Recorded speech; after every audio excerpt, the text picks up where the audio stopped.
Principal Martinez pulled him aside before first period. "Mr. Peterson, I have to warn you, this class has been through 4 substitute teachers in 3 weeks.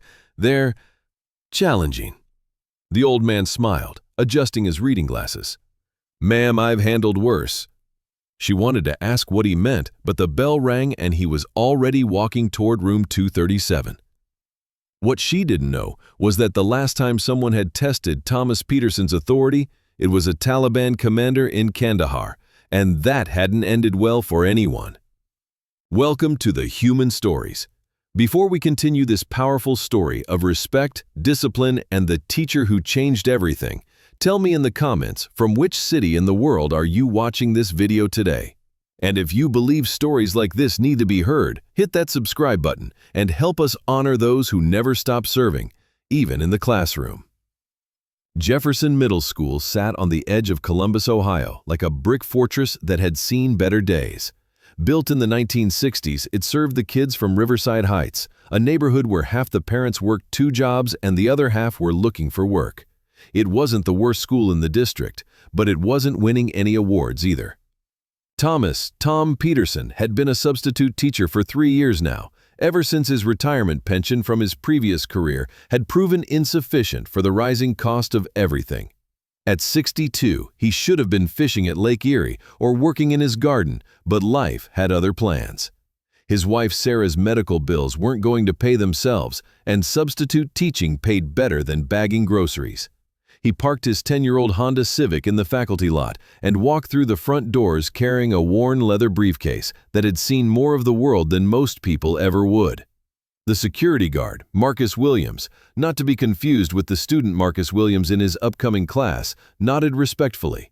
Tom had that effect on people, even when he was trying to blend in. Principal Elena Martinez was waiting for him in the main office, holding a coffee that had probably gone cold an hour ago. She was 45, had been running Jefferson for 6 years, and had the tired eyes of someone who genuinely cared about kids in a system that didn't always care back.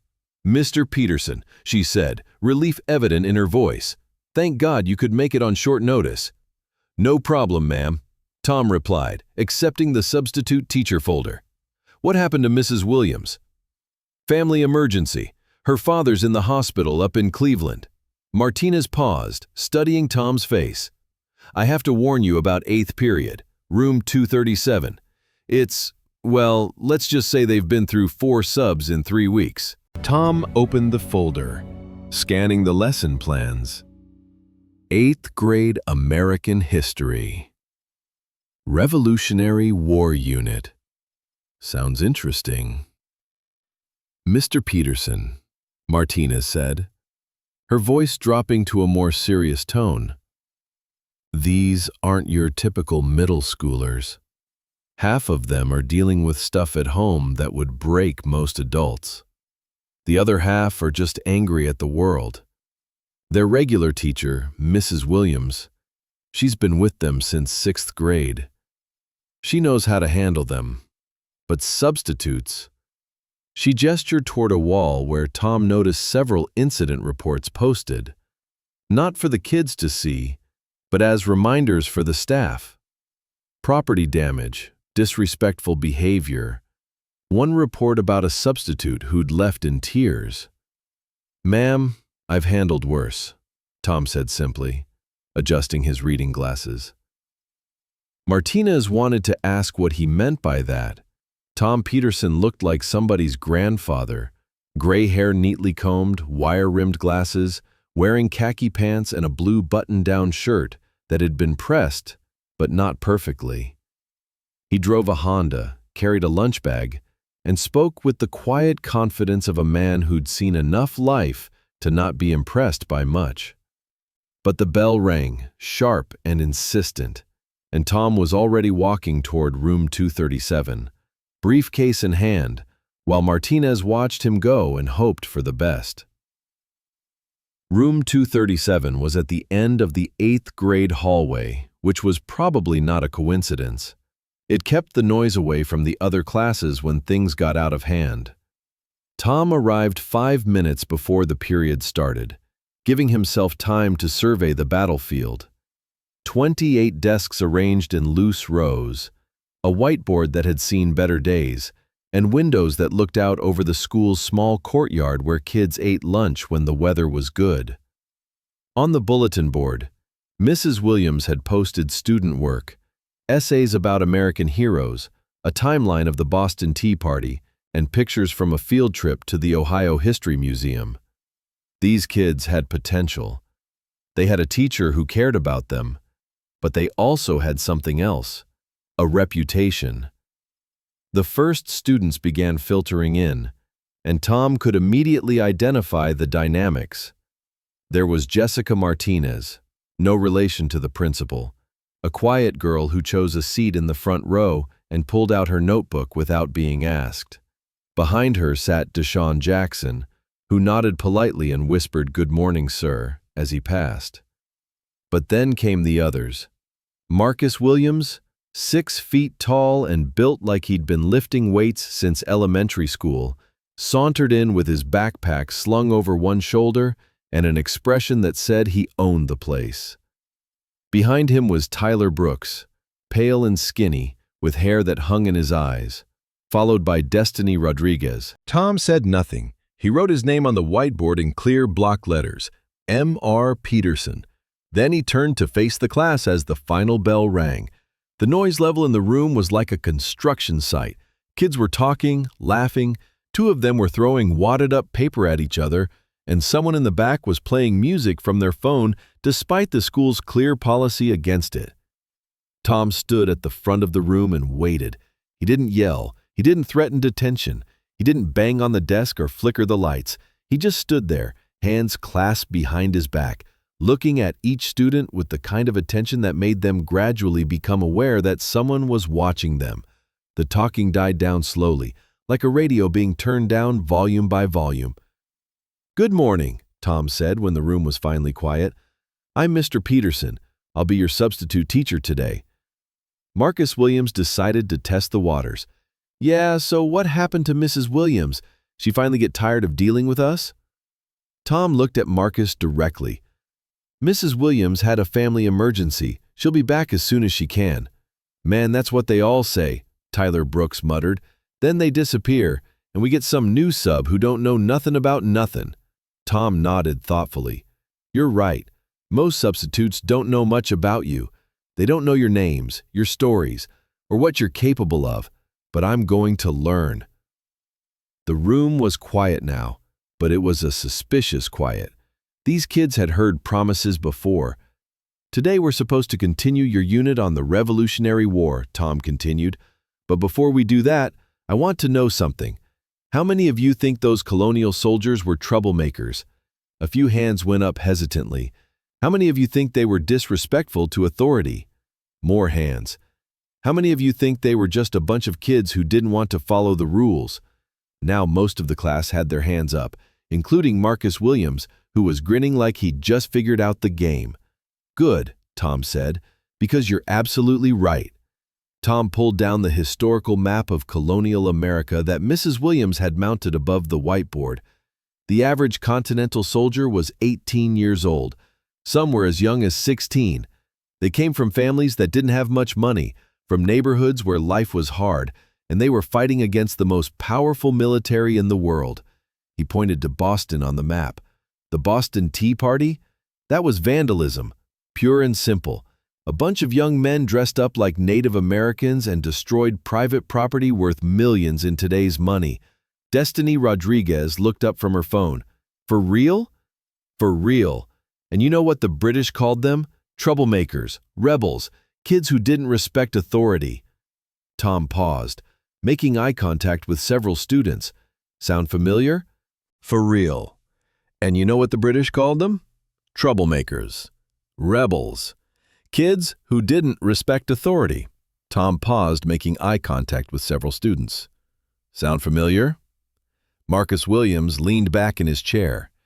"So you saying we're like the Founding Fathers or something?" "I'm saying the Founding Fathers were like you.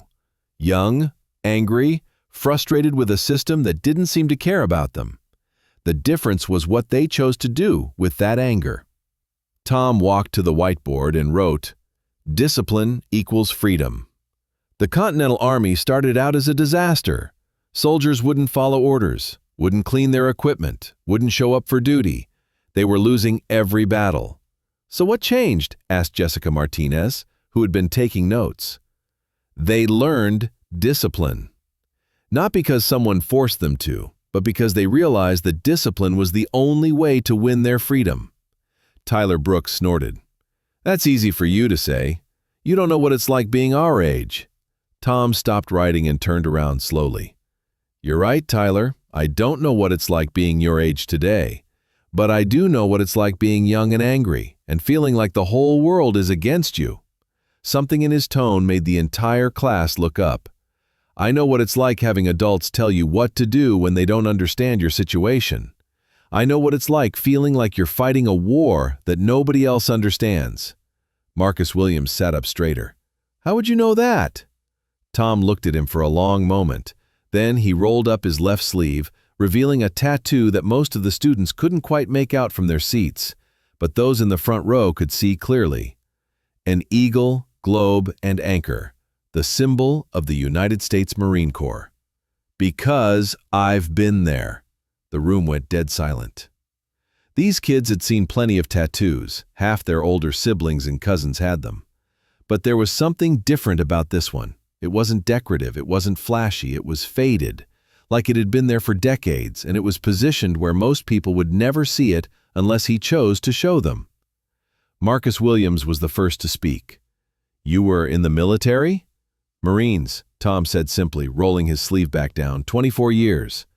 "Where'd you serve?" Deshaun Jackson asked, suddenly interested. "Iraq, Afghanistan, a few other places you've probably never heard of." Destiny Rodriguez put her phone down completely. "My cousin's in the Army. He's deployed right now." "What's his MOS?" Tom asked. "His what?" "His job, military occupational specialty." "Oh, he's like infantry or something." Tom nodded. "Infantry's tough. Takes discipline. Tell him I said thank you for his service when you talk to him." Tyler Brooks wasn't ready to be impressed yet. "So what, you think because you were in the Marines you can come in here and make us all sit up straight and say, 'Yes, sir'?" "I'll be right back," Tom told the class. "Continue reading chapter 12. "Jessica, you're in charge." In the hallway, Tom closed the door behind him and faced the assistant principal. "Mr. Peterson, I appreciate that you're trying to maintain classroom control, but Marcus Williams has been a problem all morning. He was disruptive in first period, didn't turn in his assignment in third period, and he was caught in the bathroom during passing time when he should have been in class." Tom nodded. "What's the usual consequence for that?" 3-day suspension, his third this semester. "And how's that working out?" Johnson paused. "What do you mean?" "I mean, if suspension worked, wouldn't Marcus have stopped getting in trouble by now?" Johnson's expression hardened slightly.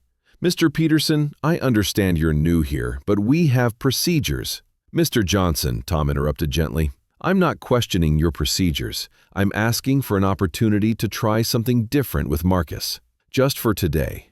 "Like what?" "Let me handle this. If he acts up in my class, if he's disrespectful or disruptive, I'll send him to you myself. But if he can make it through the period following the rules, maybe we can consider that progress." Johnson looked through the small window in the classroom door. He could see Marcus sitting at his desk, actually looking at his textbook for once.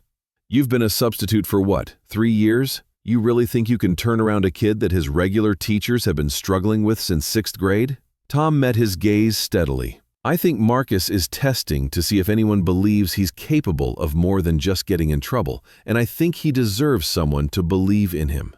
Johnson considered this for a moment. "1 class period, Mr. Peterson. But if he steps out of line even once, you'll be the first to know." Back in the classroom, Tom could feel the tension. Marcus was sitting rigidly at his desk, clearly expecting to be hauled off to the office. The other students were watching to see what would happen next. "Marcus," Tom said as he walked back to the front of the room, "you're staying here. But I want to tell you something, and I want the rest of the class to hear it too." Marcus looked up, confusion replacing anger. "In Afghanistan, I had a Marine in my unit named Rodriguez. Tony Rodriguez from El Paso, Texas. Kid was 18 years old, came from a rough neighborhood, had been in trouble with the law before he enlisted." Tom sat on the edge of his desk, speaking directly to Marcus but including the whole class. Tony had a choice to make. He could keep being the guy everyone expected him to be, the troublemaker, the kid who was always in the wrong place at the wrong time. Or he could decide to be someone different. What did he do? Jessica Martinez asked. He chose to be someone different. But it wasn't easy. Every day he had to fight against people's expectations, including his own. Every day he had to prove that he was more than just his mistakes. Tom paused, making eye contact with Marcus. Tony Rodriguez saved my life in Kandahar, carried me 2 miles through enemy territory when I took shrapnel in my leg. Kid who everyone back home had written off as a lost cause became one of the bravest Marines I ever served with. The room was completely quiet now. But you know what the most important thing Tony ever told me was? Marcus shook his head. He said, "Sergeant Peterson, the hardest enemy I ever fought wasn't the Taliban. It was the voice in my head telling me I wasn't worth saving." Tom stood up and walked over to Marcus's desk again. "So here's what I want to know, Marcus. What voice are you listening to?" Marcus stared at him for a long moment. When he finally spoke, his voice was quieter than it had been all day. "The one that says, I'm going to end up just like my dad." "And where's your dad?" "Prison. Been there since I was 10. The class was so quiet you could hear the air conditioning humming.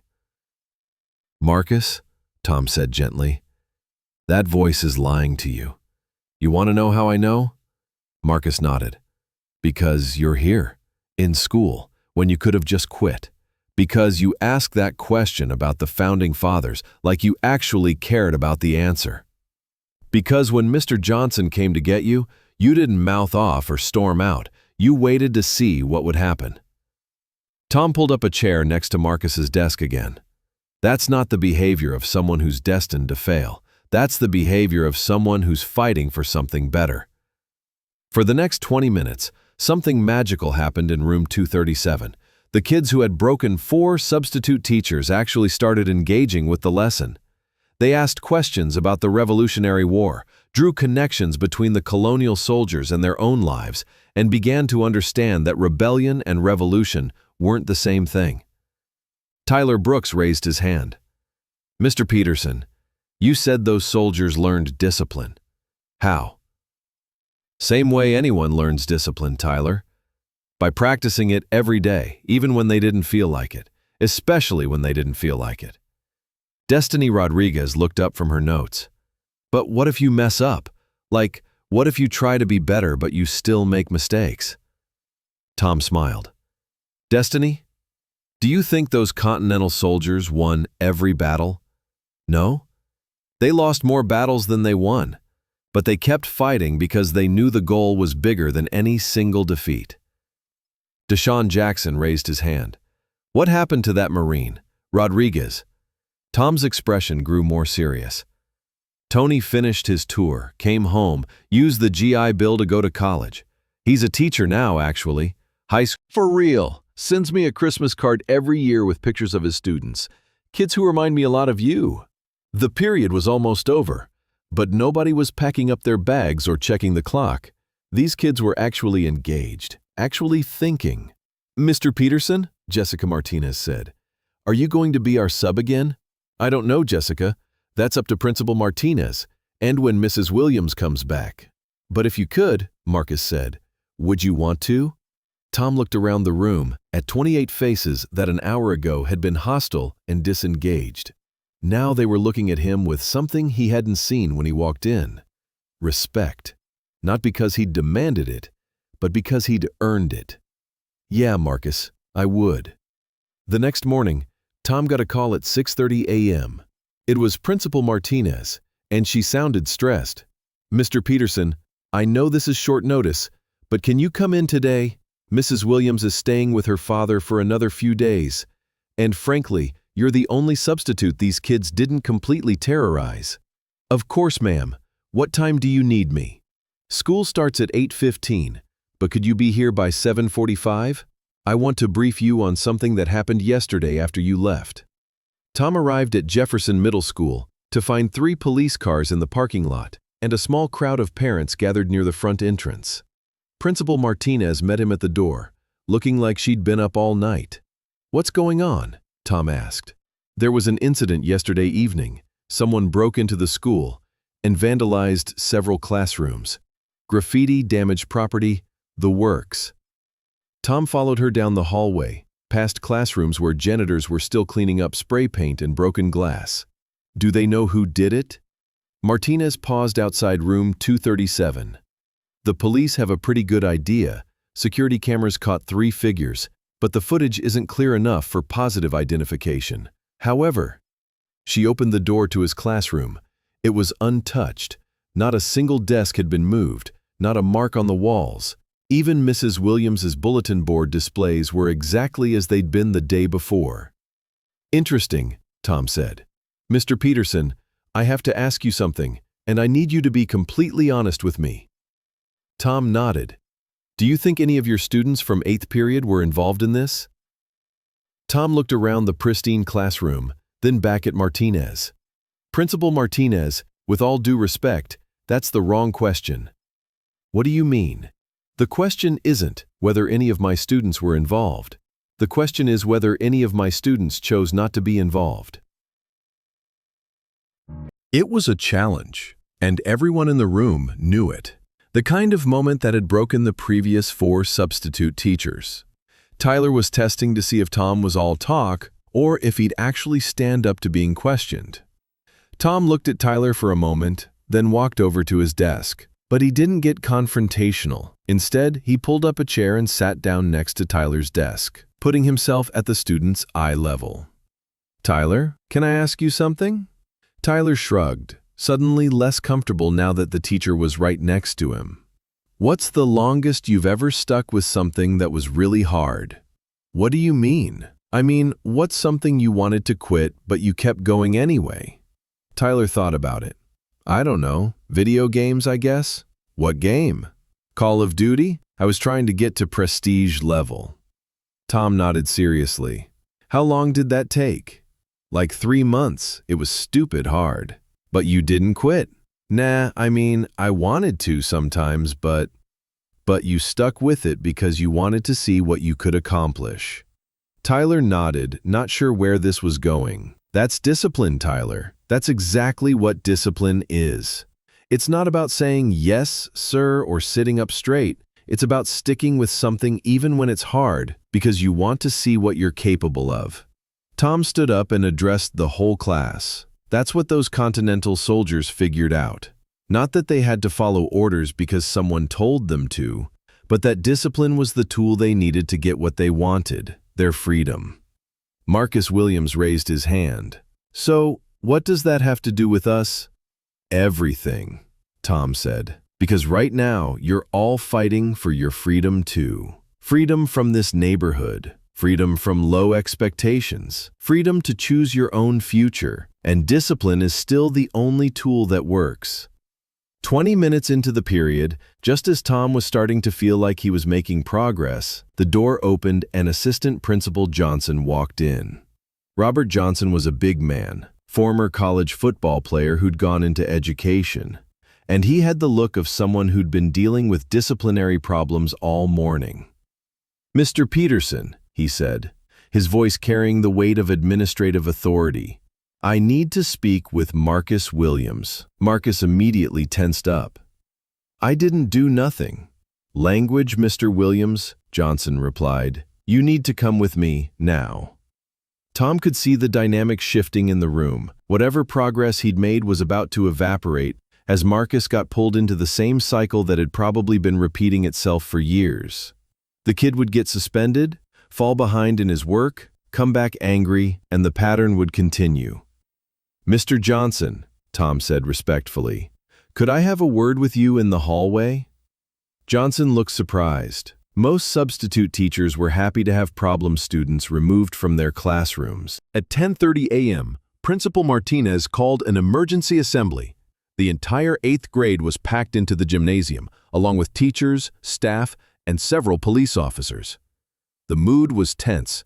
Everyone knew something serious had happened. Tom stood along the wall with the other faculty members, watching as Martinez took the microphone. "Students, As many of you have heard, there was an incident at our school last night. Several classrooms were vandalized, property was damaged, and the police are investigating. Murmurs rippled through the crowd. Tom could see his students from room 237 sitting together in the bleachers, looking worried. Now, I want to be clear, Martinez continued. We don't believe this was a random act. We believe students from this school were involved, and we will find out who they were. Detective Sarah Chen from the Columbus Police Department stepped forward. We have security footage and other evidence. It's only a matter of time before we identify the individuals responsible. If anyone has information, or if anyone was involved and wants to come forward, now is the time. The gymnasium was dead silent. However, Detective Chen continued, we also want to acknowledge something positive. One classroom was left completely untouched, room 237. Not a single mark, not one damaged item. Someone made a conscious choice to protect that space. Tom felt every eye in the room turn toward his students. Marcus Williams was staring at his feet. Tyler Brooks was fidgeting with his hands. Destiny Rodriguez looked like she was about to cry. Principal Martinez took the microphone back. We will get to the bottom of this. Classes will continue as normal, but there will be consequences for those responsible, severe consequences. As the assembly broke up and students filed back to their classrooms, Tom noticed Marcus Williams hanging back, waiting until most of the crowd had left. Mr. Peterson, Marcus said quietly, can I talk to you? In the empty gymnasium, Marcus Williams looked smaller than he had in the classroom. Gone was the swagger, the attitude, the tough guy persona. Standing there under the fluorescent lights, he looked like what he was, a 14-year-old kid carrying more weight than he should have to. I know who did it, Marcus said without preamble. Today, letting the silence stretch. It was my cousin Dante and his friends. They're seniors at South High, but they hang around here sometimes. They were mad about getting kicked out of the football game last week, and they wanted to mess with the school. Were you with them? Marcus shook his head. They asked me to come, said it would be fun, said the school deserved it for always being on our backs. But you didn't go.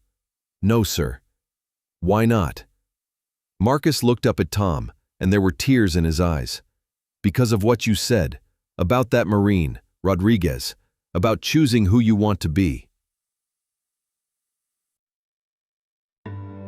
Tom felt something tighten in his chest. Marcus, that took a lot of courage. But now, I don't know what to do. If I tell on Dante, he's going to be in serious trouble. He's family. But if I don't... If you don't, other people might get blamed for something they didn't do. Marcus nodded miserably. Tyler and Deshaun were with me at Tyler's house playing video games. We can prove it. But some of the other kids in our grade, the police might think they did it. Tom sat down on the bleachers and gestured for Marcus to join him. Marcus, can I tell you something about leadership? Yes, sir. Real leadership isn't about being popular. It's not about protecting the people you care about from the consequences of their choices. Real leadership is about doing the right thing even when it costs you something. But Dante's family, and these kids at school are your family too, aren't they? Your classmates, your teachers, the people you see every day. Marcus was quiet for a long moment. What would that Marine do? Rodriguez. Tony Rodriguez would do the hardest thing. He'd tell the truth because that's what honor means. Not just loyalty to the people who share your blood, but loyalty to what's right. Marcus wiped his eyes with his sleeve. Will you come with me when I talk to Principal Martinez? Absolutely.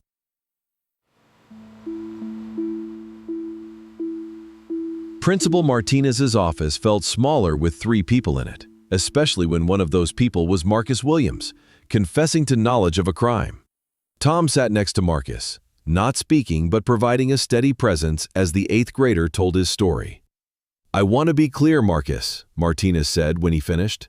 You're not in trouble for what your cousin did. But I need to know, are you certain about these details? Yes, ma'am. Dante texted me pictures while they were doing it. I still have them on my phone." Martinez and Tom exchanged glances. Physical evidence. "Marcus, this is a very serious situation. Your cousin and his friends committed several felonies. There will be real consequences. Arrest, court, possibly jail time." Marcus nodded, his face pale but determined. "I know, but Mr. Peterson's right. I can't let other kids get blamed for something they didn't do." Martinez leaned forward. "What made you decide to come forward?" Marcus looked at Tom, then back at the principal. "Mr. Peterson told us about discipline, about how it's not just following rules, but choosing to do hard things because they're right. And he told us about a Marine who chose to be better than everyone expected him to be. And you want to be that Marine. I want to be someone who does the right thing even when it's hard." Martinez picked up her phone. "I'm going to call Detective Chen. You'll need to give an official statement, and we'll need to see those text messages. Are you prepared for that?" Marcus took a deep breath. "Yes, ma'am." "Mr. Peter, I wouldn't be anywhere else." 3 days later, room 237 looked exactly the same, but everything was different. Marcus Williams sat in his usual spot, but he carried himself differently, straighter, more confident. The local news had covered the vandalism story, including the detail about the 8th grader who had come forward to help solve the case. Marcus's cousin Dante and 2 other seniors had been arrested. They were facing charges for breaking and entering, vandalism, and destruction of property. In the community, people were divided. Some called Marcus a hero, others called him a snitch. But in room 237, there was no debate. "Mr. Peterson," Jessica Martinez said as the class settled in, "is it true you might become our permanent teacher?" Tom looked up from the lesson plan he'd been preparing. "Mrs. Williams is coming back next week. This is her classroom, and you're her students." "But Principal Martinez said she talked to you about a permanent position," Deshaun Jackson added, "like teaching here full-time." Tom set down his papers. It was true, Martinez had offered him a full-time position teaching 8th grade history. The pay was better than substitute teaching, and after working with these kids, he'd found something he thought he'd lost when he retired from the Marines, a sense of mission. "How would you guys feel about that?" Tom asked. "Are you kidding?" Tyler Brooks said. "You're the first teacher who ever made me want to pay attention." "You treat us like we matter," Destiny Rodriguez added. "Like we're not just problems waiting to happen." Marcus Williams raised his hand. "Mr. Peterson, can I say something?" "Of course." Marcus stood up, which surprised everyone, including Tom. "I want to thank you, not just for helping me do the right thing about my cousin, but for showing me that I could do the right thing. For the first time in my life, someone looked at me and saw something good." The room was quiet, but it was the good kind of quiet, the kind that comes when something important is being said. "And I want to tell the class something," Marcus continued. "Mr. Peterson didn't just teach us about the Revolutionary War. He taught us that we could be our own revolution, that we could choose to be different than what everyone expects." Tom felt his throat tighten with emotion. "So yeah," Marcus said, sitting back down, "I vote for Mr. Peterson to stay." "Seconded," said Tyler. "Thirded," said Destiny. "Is that even a word?" Jessica asked, laughing. "It is now," said Deshaun. That afternoon, Tom sat in his Honda Civic in the school parking lot, engine off, staring at the contract Principal Martinez had given him. Full-time 8th grade history teacher, benefits, retirement contribution matching. A chance to make a real difference in kids' lives. His phone buzzed with a text from his wife Sarah. "How did it go today? Did you decide?" He typed back, still thinking, "These kids are special. I know they are. You've been talking about them nonstop for 2 weeks. What's holding you back?" Tom looked up at Jefferson Middle School. It wasn't much to look at. Brown bricks, small windows, a parking lot that needed repaving. But inside that building were 28 kids who had learned something important about themselves. Kids who had discovered that they were capable of more than they'd ever imagined.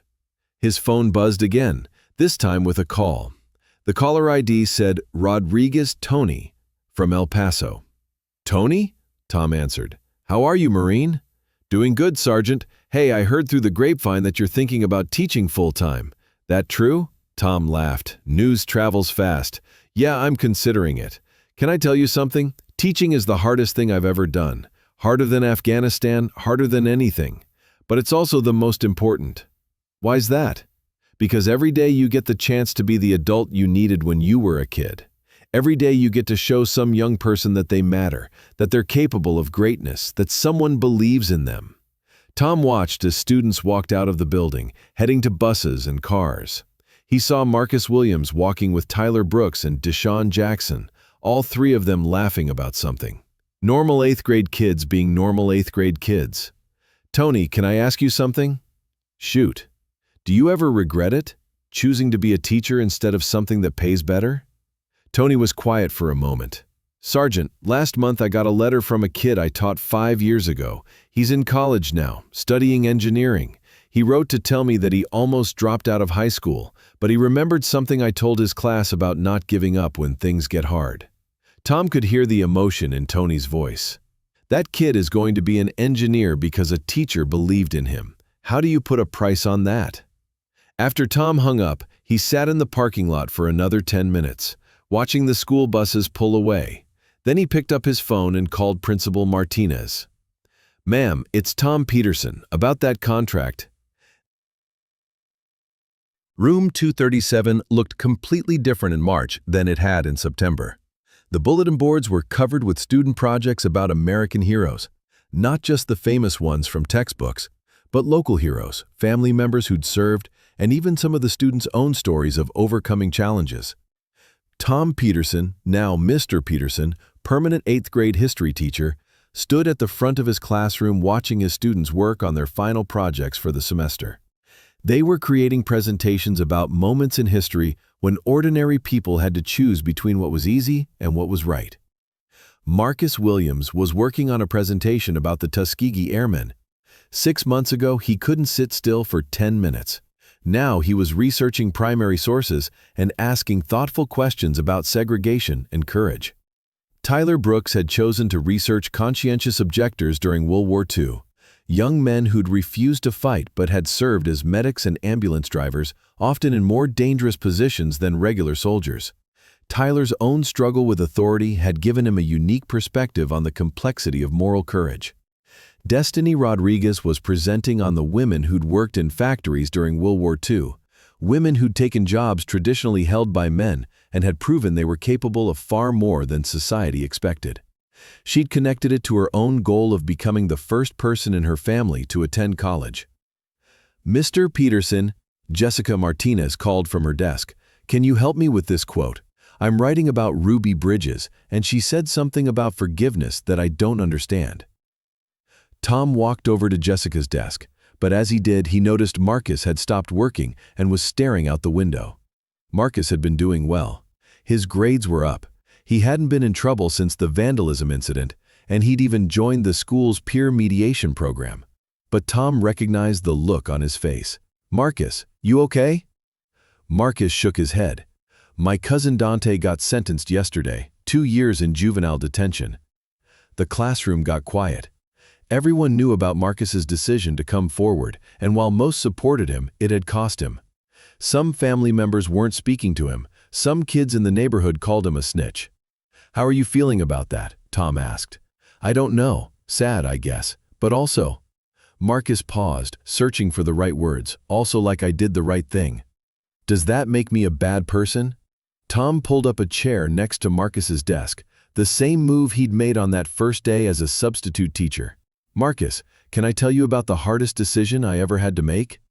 The whole class was listening now, even though they were pretending to work on their projects. "Destiny, do you think Marcus is the same person he was in September?" She looked over at Marcus, who was helping Deshaun with a math problem despite it being history class. "No way. He's totally different." "Do you think Tyler is the same person?" Tyler grinned.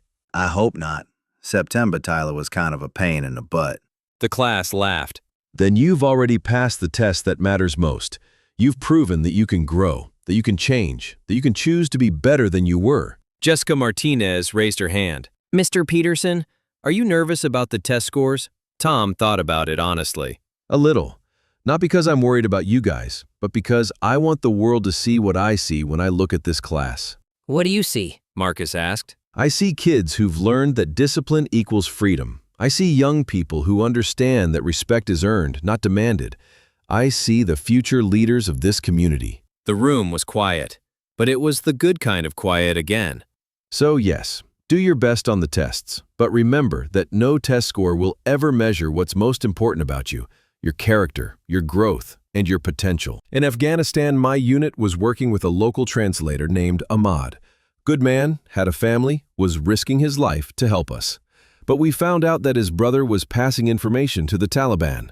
Tom's voice was quiet, but in the silence of the classroom, everyone could hear him clearly. I had to choose between protecting Ahmad, who was innocent, and stopping his brother from getting more people killed. If I reported it, Ahmad's whole family would be in danger. If I didn't, American soldiers would die. What did you do? Deshaun Jackson asked. I reported it. Ahmad's brother was arrested, and Ahmad had to flee the country with his family. They ended up as refugees in Germany. Ahmad sent me one letter after they got settled. What did it say? Jessica asked. It said, Sergeant Peterson, you saved more lives than you cost. That is what honor means. Thank you for choosing what was right over what was easy. Tom looked directly at Marcus. Some choices hurt, Marcus. The right choice isn't always the one that feels good, but it's still the right choice. Marcus nodded slowly. Do you ever hear from Ahmad now? Tom smiled. Actually, yes. His son just started college in Berlin, studying to be a doctor. Ahmad sends me pictures every semester. So something good came from it. Something good always comes from doing the right thing, even if we can't see it immediately. In April, Jefferson Middle School faced its biggest challenge of the year, state testing. For schools in districts like theirs, test scores determined funding, resources, and sometimes even whether the school stayed open. Tom had been through testing season before as a substitute, but this was different. These were his kids now, and their performance would reflect on him as much as them. The week before testing, the stress was visible throughout the school. Teachers were cramming review sessions, administrators were sending daily emails about testing protocols, and students were feeling the pressure. Mr. Peterson, Tyler Brooks said after class one day, what if we mess up? What if our scores are bad and it makes you look bad? It was a question that had been weighing on Tom's mind, but not for the reasons Tyler thought. Tyler, can I tell you something about tests? Tyler nodded. In the Marines, we had tests all the time. Physical fitness tests, marksmanship tests, tactical exercises, and you know what I learned? What? The test isn't really about the test. It's about whether you've developed the discipline and confidence to perform when it matters. Tom looked around the room at his students. For the past 7 months, you've been developing those qualities. You've learned to focus when things are difficult. You've learned to support each other. You've learned that you're capable of more than you thought. Destiny Rodriguez raised her hand. But what if we don't score as high as the rich schools? Destiny, do you think Marcus is the same person he was in September? She looked over at Marcus, who was helping Deshaun with a math problem despite it being history class. No way. He's totally different. Do you think Tyler is the same person? Tyler grinned. I hope not. September Tyler was kind of a pain in the butt. The class laughed. Then you've already passed the test that matters most. You've proven that you can grow, that you can change, that you can choose to be better than you were. Jessica Martinez raised her hand. Mr. Peterson, are you nervous about the test scores? Tom thought about it honestly. A little.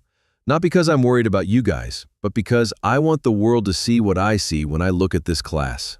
What do you see? Marcus asked. I see kids who've learned that discipline equals freedom. I see young people who understand that respect is earned, not demanded. I see the future leaders of this community. The room was quiet, but it was the good kind of quiet again. So yes, do your best on the tests, but remember that no test score will ever measure what's most important about you, your character, your growth, and your potential. The test scores came back in June, just 2 weeks before the end of the school year. Tom was in his classroom packing up materials for the summer when Principal Martinez knocked on his door. Tom, do you have a minute? Her expression was unreadable, which made Tom nervous. Of course, come in. Martinez sat down in one of the student desks, something she rarely did. "I got the state test results today." Tom braced himself. "And?" "Your 8th period class had the highest improvement scores in the district." Tom blinked. "What does that mean?" "It means that your students showed more academic growth from the beginning of the year to the end than any other class in any other school in Columbus." Tom sat down heavily in his desk chair. Seriously, Marcus Williams went from below basic in reading to proficient. Tyler Brooks improved 2 full grade levels in math. Destiny Rodriguez scored advanced in social studies. Martinez pulled out a official-looking document, but more than that, the overall discipline reports for 8th grade are down 60% from last year.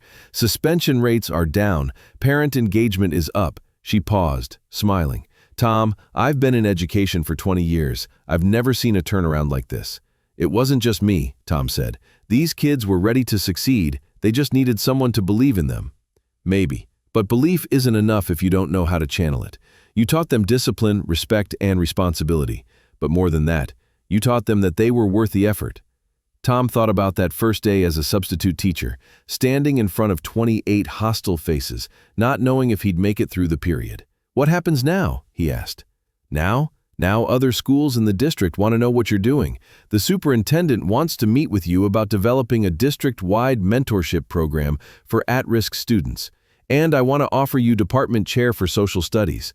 Tom was quiet for a moment. "Can I think about it?" "Of course, but Tom, whatever you decide, I want you to know that you've changed these kids' lives. And in doing that, you've probably changed the trajectory of this whole community." Jefferson Middle School's 8th grade graduation ceremony was held in the gymnasium on a Thursday evening in June. It wasn't elaborate. Folding chairs, a small stage, decorations made by the art classes. But for many of the families, it was the first graduation they'd ever attended. Tom sat with the other faculty members, watching as 127 8th graders received their certificates of completion. When Principal Martinez called the names of his 8th period students, he felt a pride that rivaled anything he'd experienced in the Marines. "Marcus Williams," Martinez announced. Marcus walked across the stage, shook hands with the principal, and looked directly at Tom. The confident young man in the cap and gown bore little resemblance to the angry kid who'd tested him that first day. "Tyler Brooks." Tyler grinned as he crossed the stage, giving a small wave to his grandmother in the audience, the woman who'd raised him since his parents died in a car accident when he was 7. "Destiny Rodriguez." Destiny beamed as she accepted her certificate. She'd already been accepted to the district's college prep high school program.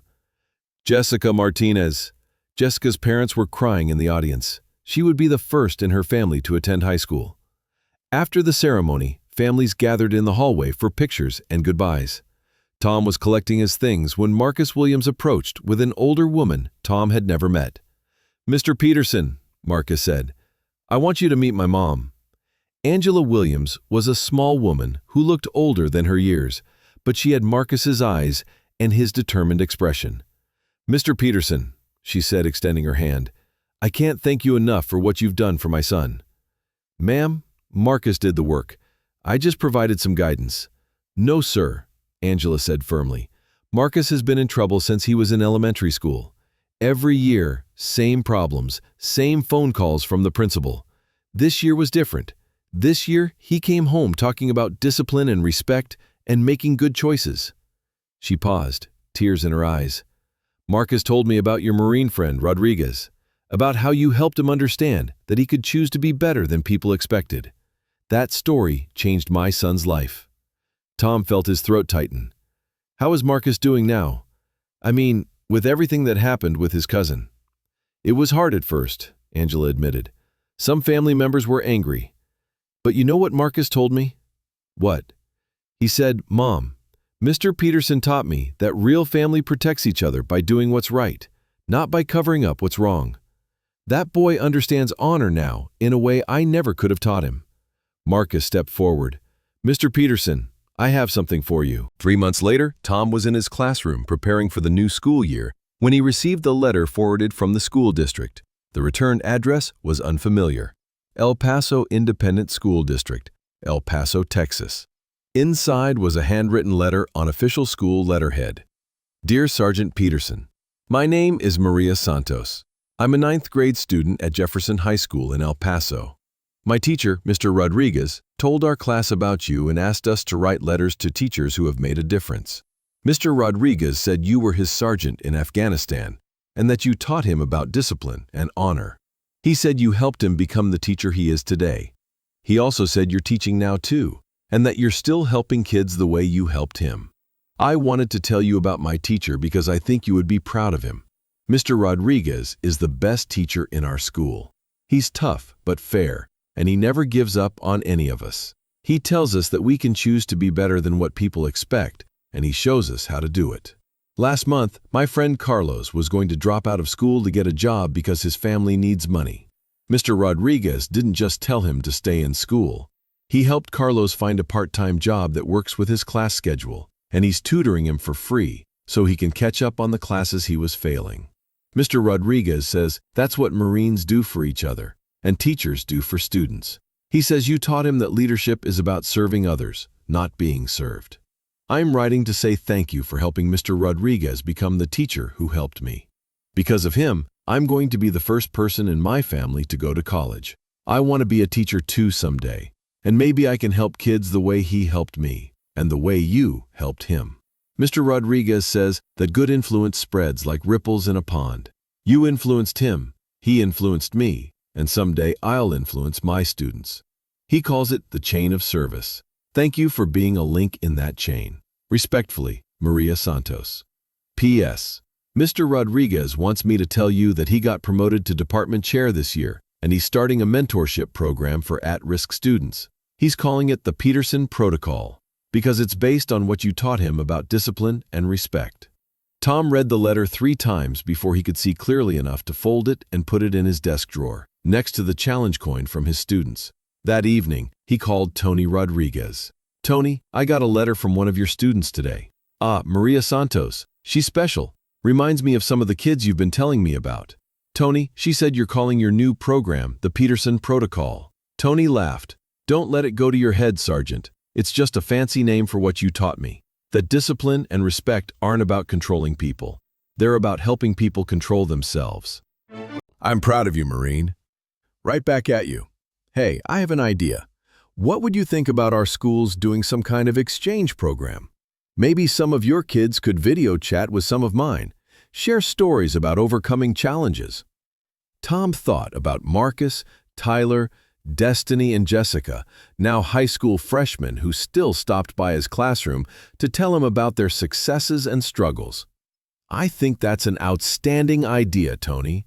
These kids need to know that they're not alone, that there are other young people facing the same challenges and making good choices.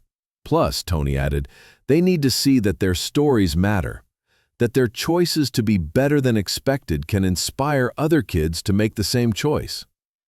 5 years later, Tom Peterson stood in the same gymnasium where he'd watched his first class graduate middle school. But today was different. Today was the Jefferson Middle School Distinguished Alumni event, and he was surrounded by faces he recognized, but bodies that had grown into adults. Marcus Williams, now 21, was home on leave from Marine Corps boot camp. He wore his dress blue uniform with pride, and Tom could see in his bearing the discipline that had started in room 237. "Sergeant Peterson," Marcus said, snapping to attention with a grin. "At ease, Marine," Tom replied, returning the salute. "How's Paris Island treating you?" "It's tough, sir, but not as tough as 8th grade with you." They both laughed. Tyler Brooks approached, wearing scrubs and a stethoscope around his neck. He was in his 2nd year of nursing school, working part-time as an EMT. "Mr. Peterson, did you hear? I'm specializing in trauma medicine. Figured if I was going to help people, I might as well do it where it matters most." Destiny Rodriguez joined them, tablet in hand. She was majoring in education at Ohio State, already thinking about her student teaching placement. "Mr. Peterson, I'm doing my thesis on alternative discipline methods in urban schools. Mind if I interview you?" "Of course, but you know the real expert is standing right there," Tom said, pointing to Jessica Martinez, who had just walked in wearing a professional suit and carrying a briefcase. Jessica was now a social worker specializing in at-risk youth, working with the same court system that had once threatened to process kids like Marcus. "Mr. Peterson," Jessica said, "I have something to tell you. Remember that peer mediation program Marcus started in high school?" Tom nodded. "It's been so successful that the district is implementing it in all their middle schools. They're calling it the Jefferson model." Tom looked around at these 4 young adults, successful, confident, making positive impacts in their communities, and thought about that first day when he'd been warned they were challenging. "You know what I'm most proud of?" Tom said. "What?" they asked in unison. "What?" they asked in unison. "Not your grades or your careers or your achievements. I'm proud that you chose to become people who lift others up instead of tearing them down. That's the real lesson." Marcus stepped forward. "Mr. Peterson, we have something for you." He handed Tom an envelope. Inside was a photograph, a picture of a new classroom with a plaque beside the door that read, "The Thomas Peterson Learning Center for Character Development." "It's at the new middle school they're building in Riverside Heights," Destiny explained. "They asked us to help design the curriculum, and they asked if we knew any good teachers," Tyler added with a grin. Tom stared at the photograph, remembering the day he'd first walked into room 237 as a substitute teacher, never imagining that one conversation about discipline and choice would ripple outward like this. "There's something else," Jessica said. She pulled out a tablet and showed Tom a video message. The screen showed Tony Rodriguez standing in front of a classroom in El Paso, flanked by a dozen students. "Sergeant Peterson," Tony said from the screen, "these are my students. They wanted to say something to you." The students spoke in unison. "Thank you for teaching our teacher how to teach us. Semper Fi." Tom felt tears in his eyes as he looked around at Marcus, Tyler, Destiny, and Jessica, the kids who had taught him that sometimes the most important battles are fought not on foreign soil, but in the hearts and minds of young people who just need someone to believe in them. "You know," Tom said quietly, "I thought my service ended when I retired from the Marines. But you taught me something. Service never ends. It just changes uniforms." Marcus stood at attention one more time. "Sir, permission to speak freely?" "Granted, Marine. You didn't just teach us about the Revolutionary War. You taught us that we could be our own revolution, that we could choose to be different, to be better, to be the change we wanted to see." Tom looked at these 4 remarkable young adults, then around the gymnasium at dozens of other former students who had gone on to college, military service, successful careers, and positive community involvement. "Marines," he said, using the term that had once applied only to his military service, but now seemed to fit anyone who had learned the lesson of disciplined service to others. "The mission continues." This story reminds us that the most powerful weapon in any teacher's arsenal isn't authority, it's belief. Tom Peterson didn't transform room 237 by demanding respect. He earned it by showing his students that they were capable of more than they'd ever imagined. The kids who broke 4 substitute teachers weren't broken themselves. They were just waiting for someone who understood that discipline isn't about control, it's about freedom. Freedom to choose who you want to become, freedom to rise above circumstances, freedom to serve something larger than yourself. Tom Peterson carried the lessons of military service into a new battlefield, the classroom. And in doing so, he proved that the principles that make great Marines, honor, courage, commitment, are the same principles that make great teachers, great students, and great citizens. Today, Marcus Williams leads Marines in training exercises, passing on the discipline he learned in 8th grade. Tyler Brooks saves lives in emergency rooms, using the composure he developed under Tom's guidance. Destiny Rodriguez inspires young students in her own classroom, continuing the chain of positive influence. Jessica Martinez advocates for at-risk youth in the court system, ensuring that other challenging kids get the same second chance she received. And in El Paso, Tony Rodriguez continues to prove that the lessons of service transcend time and distance, teaching his own students that they can choose to be better than anyone expects, just as his old sergeant once taught him. The ripples continue to spread. Have you ever had a teacher who saw potential in you when others saw only problems? Have you witnessed the moment when high expectations and genuine care transformed a difficult student into a leader? Share their story in the comments. Tell us about the educators who refused to give up, who understood that every young person carries the seed of greatness, who proved that discipline and love aren't opposites, they're partners. Subscribe to The Human Stories, because every classroom is a battlefield where the future is won or lost, one student at a time. And remember, the greatest lessons aren't found in textbooks. They're found in the choices we make when we think no one is watching, in the respect we show when it's not demanded, and in the discipline we maintain when it would be easier to give up. Thank you for watching. We'll see you in the next story. Until then, if you ever encounter a young person who seems challenging, remember Tom Peterson's lesson. They're not problems to be managed. They're potential waiting to be unlocked. And sometimes, all it takes is one adult who believes in them enough to demand their best. The mission continues.